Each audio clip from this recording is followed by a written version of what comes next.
What's going on, guys? So listen, I've done a bit of traveling over the last couple of months and I'm getting a lot better at streamlining a bunch of the items that I actually pack along with me. So today I want to show you what I typically pack for a standard business trip without having to check a bag and my thought process that goes into it as well. So stick with me.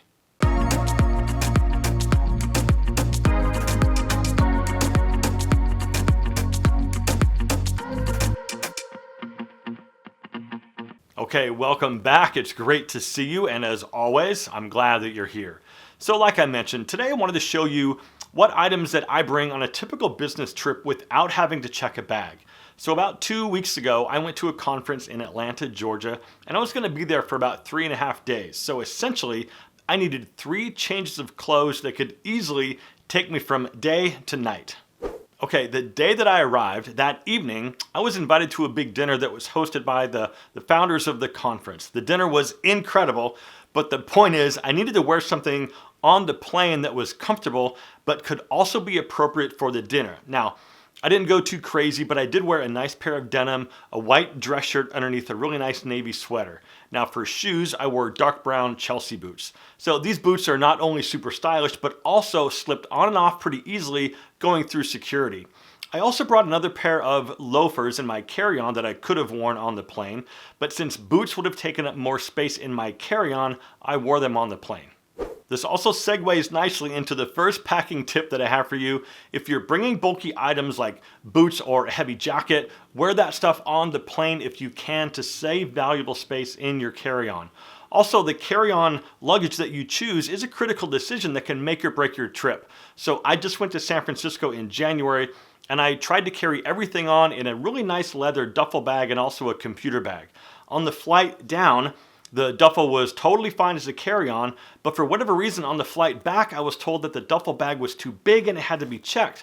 Well, hopefully this will not be a problem anymore because I've got a new carry-on piece of luggage that I've been testing out and using for quite a while from Karl Friedrich. Karl Friedrich has been gracious enough to sponsor today's video and also provide a discount if you use that special link with the code that I'll leave down below in the description. So like I said, this is one of my absolute favorite pieces of carry-on luggage that I have ever used. And like I said, I have been using it. It's got an incredibly durable polycarbonate shell with a rigid aluminum frame and 2 TSA approved locks. You can also choose from a few different colors of beautiful vegetable tan leather trim that will age very nicely over time. I think my favorite part of this bag just might be the wheels. 360-degree swivel movement and the smoothest glide I think I've ever experienced. Even rough concrete is no problem. It was actually kind of cool cruising through the airport. I'd push it way out ahead of me because I needed 2 hands to get into my computer bag on my shoulder, and it would just go on out ahead of me and it almost kind of steered itself straight ahead. You can also bring your own power brick and charge on the go with the built-in cable and the built-in USB port. Guys, like I mentioned, use that special link with that discount code down below to get a great deal on a great carry-on that I am happy to help promote. Okay, the next tip I have for you for trying to get a lot of items in a carry-on like this is to roll your clothes. So this does 2 things. Number 1, it helps prevent wrinkles and crease marks from flat folding your clothes, and number 2, it saves a lot of space. So my thought process for this specific trip was to bring 3 separate outfit changes with some overlap for versatility. Okay, so day 1 was the travel day with a dinner when I got into town, and we pretty much already covered what I wore. But what I didn't mention was that the jeans that I was wearing could also be worn on the trip home to save space in the carry-on. Also, the sweater that I wore could potentially be worn on the trip home as well. Now, day 2 was the first day of the conference, and I kept things nice but also pretty simple with gray denim jeans, a nice patterned dress shirt, and a really nice zip sweater with, of course, the same dark brown Chelsea boots. Now, I had another invite for dinner that evening, so this was easily able to take me into that evening dinner. And if the sweater didn't get too musty, I could also wear that on the return flight as another potential option.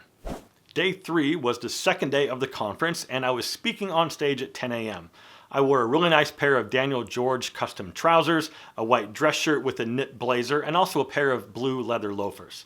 I thought this would look nice and polished and professional on stage and also be comfortable enough to get me through the day and also into that evening. Now, day 4 was the travel day back home. So I ended up wearing the same pair of denim that I wore on the flight down, a fresh t-shirt underneath the zip sweater from day 2, and then once again the Chelsea boots. So you can see the versatility and overlap in my planning. So let me show you exactly how I managed to get all 3 changes of clothes into this one carry-on.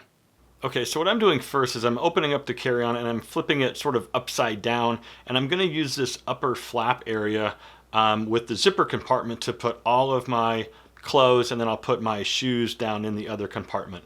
So you can see I've got some gray denim, some really nice Daniel George custom trousers, a dark pair of denim, and then I'm going to load in 3 dress shirts. This right here is the knit blazer that I wore when I spoke.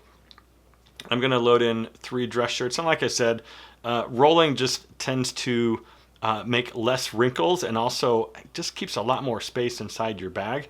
The one thing that I don't skip on is underwear. I don't know if you're like me, but I always bring an extra pair of underwear. I'm not quite sure why.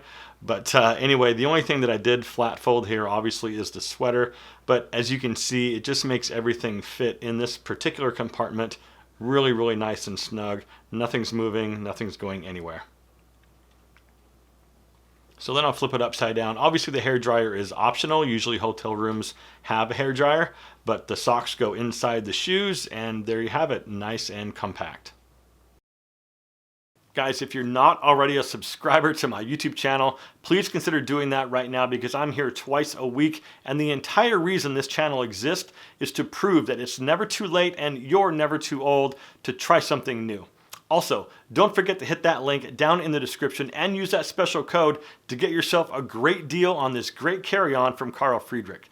Gentlemen, thank you very much for watching, and I'll see you in just a few days for a brand new video. But until then, live well, and I'll see you soon.